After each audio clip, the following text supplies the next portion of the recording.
Jamal grew up in the heart of South Central Los Angeles, a neighborhood that had given him both family and fear. His teenage years were consumed by the streets, colors, signs, and codes that meant survival. But at 30, Jamal was tired. Tired of the funerals. Tired of seeing kids follow the same path he once did. Every morning he stared at his reflection and whispered, "You can be more than this." The corner of 108th and Vermont still buzzed with activity. Jamal passed by the mural of fallen friends, the same friends he ran with, laughed with, and buried. His hands clenched every time he thought about the kids now hanging around that same block. They deserved more. His small apartment was filled with reminders of the life he wanted now. Books about entrepreneurship, framed photos of his mom, and sticky notes on the wall that read, "Community Center, make it real." For months, Jamal had been sketching plans for a youth center, a place to pull kids away from gangs, give them hope, and teach skills. But reality was harsh. Banks didn't loan money to former felons. His name was still attached to mistakes he made at 17. Every rejection email cut deeper than the last. Yet, he wasn't ready to give up. Walking into Malik's barbershop, a local gathering spot, Jamal was met with familiar faces. "You still on that center idea?" Malik asked, half skeptical, half hopeful. "Yeah, I ain't quitting." Jamal's voice was steady. "But I need help, real help." That night, scrolling through Instagram, Jamal saw something that sparked an idea. Snoop Dogg, a legend from the same streets, was speaking about giving back, about never forgetting where you came from. If anyone would understand, it's him, Jamal thought. With trembling fingers, Jamal opened his phone's Notes app. He started drafting a DM. "Yo, Snoop, my name's Jamal. I'm a former gang member trying to save my community." Before sending, he hesitated. Would someone like Snoop even read this? Doubt crept in, but he hit send anyway. It's out there. Whatever happens, happens. Days passed. No reply. He kept hustling, handing out flyers, speaking at local churches, knocking on doors. Some listened, most didn't. One afternoon, as Jamal sat on the bus, his phone buzzed. A blue checkmark. A message. From Snoop Dogg. "Yo, I see you, nephew. Let's talk." Jamal's heart raced. He reread it 10 times to make sure it was real. His hands trembled as he typed back, "Thank you, big homie. Thank you." They agreed to meet that weekend at a park Snoop often supported with donations. Jamal barely slept the night before. The possibility of real change felt tangible. Saturday came. Clouds hung low over LA, a heavy gray blanket. Jamal stood by the basketball courts, scanning every passing face. And then, the unmistakable figure. Tall, thin, with braids swinging under a bucket hat. Snoop Dogg. Snoop walked straight up, offering a dap followed by a hug. "What's good, young king?" His voice was smooth but serious. Jamal exhaled, feeling like he'd been holding his breath for years. "Man, I just want to change where we from." "I'm tired, Snoop. I'm tired of burying kids," Jamal confessed, his voice cracking. Snoop nodded. "I feel you. I've been there. You ain't alone in this." That conversation would mark the beginning of something neither of them could have fully predicted. The following week, Snoop invited Jamal to his studio. Not to rap, but to talk business. Inside, the smell of incense mixed with the hum of bass lines in the background. Platinum records lined the walls, but today wasn't about music. "Listen, nephew," Snoop began, leaning back in his chair. "This right here, it's more than just opening a center. You building legacy. You gon' need more than passion. You gon' need strategy."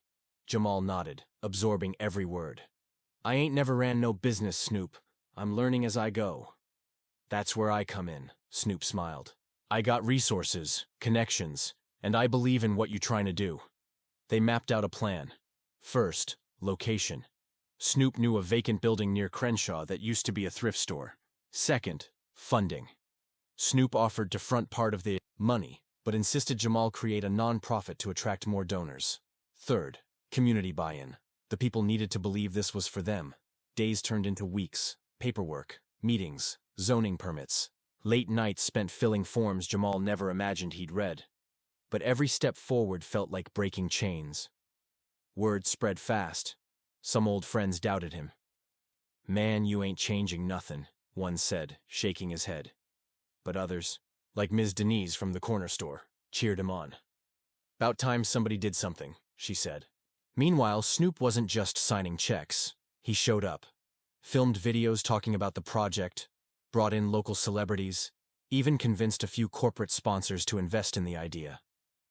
One afternoon, as construction crews cleared debris, from the old building, a group of young kids rode by on bikes. They stopped, watching. One shouted, "Yo, what's this gonna be?" Jamal grinned. "A place for y'all, a spot where you learn to win." The kids exchanged looks, half disbelief, half curiosity. Challenges came quick. One evening, vandals sprayed graffiti across the front of the building. Not art, but threats. "Stay out. This ain't gonna change nothin'." It was a gut punch. Jamal wanted to scream, to break something. But Snoop's voice echoed in his mind. "Can't fold, nephew. Not now." Instead, he organized a paint day. Families showed up. Parents, kids, elders. They painted over the hate with bright blues, yellows, and reds. Murals of hope. Flowers.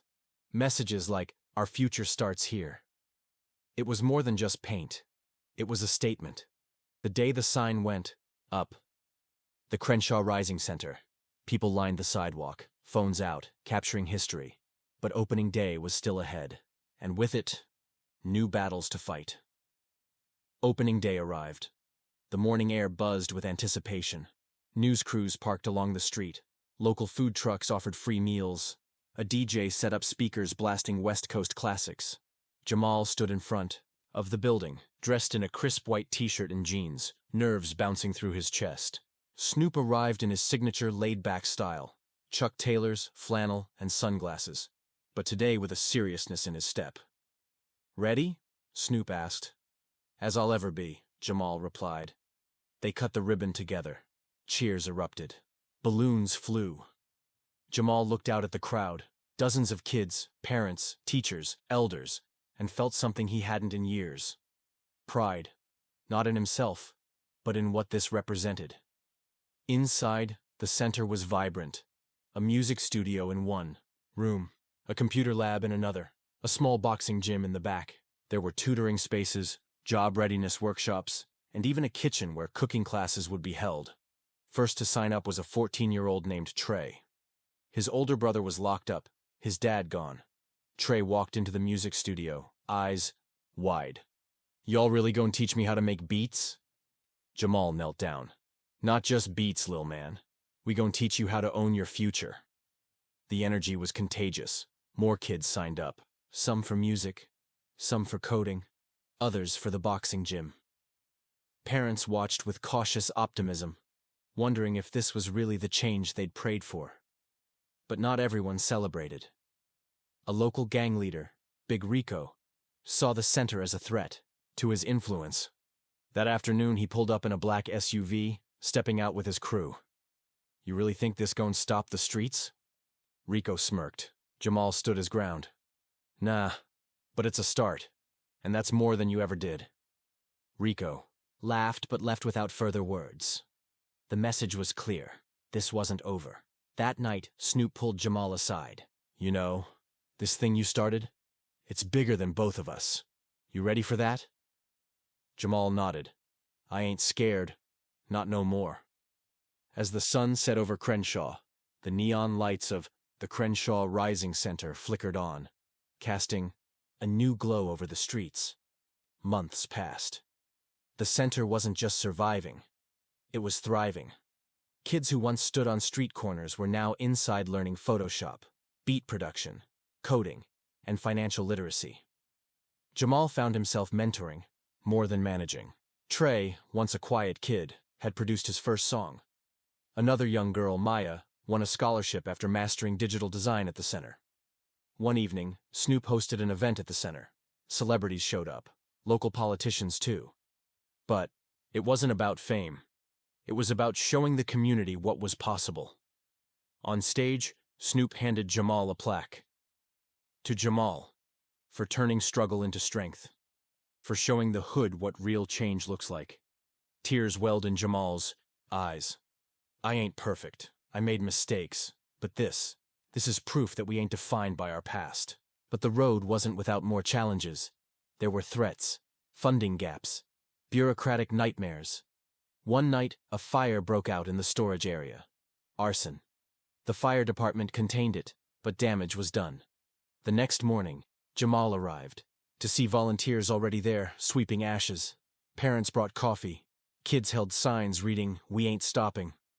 Snoop pulled up minutes later. Told you, nephew. You built something bigger than flames. Rebuilding was faster than the first time. Donations poured in. Even former skeptics now helped. Eventually, Jamal was invited to speak at schools, juvenile centers, and even City Hall. His story became a blueprint for others. Not because it was perfect, but because it was real. Years later, standing in front of a graduating class of students from the center, Jamal smiled. I used to think I was just a product of my environment, but now I know I'm a builder of it. Snoop, sitting in the front row, clapped proudly. From the block to the blueprint. As the sun set behind the LA skyline, the sounds of laughter, music, and hope echoed through the Crenshaw streets. A reminder that one man's decision to change could turn everything around.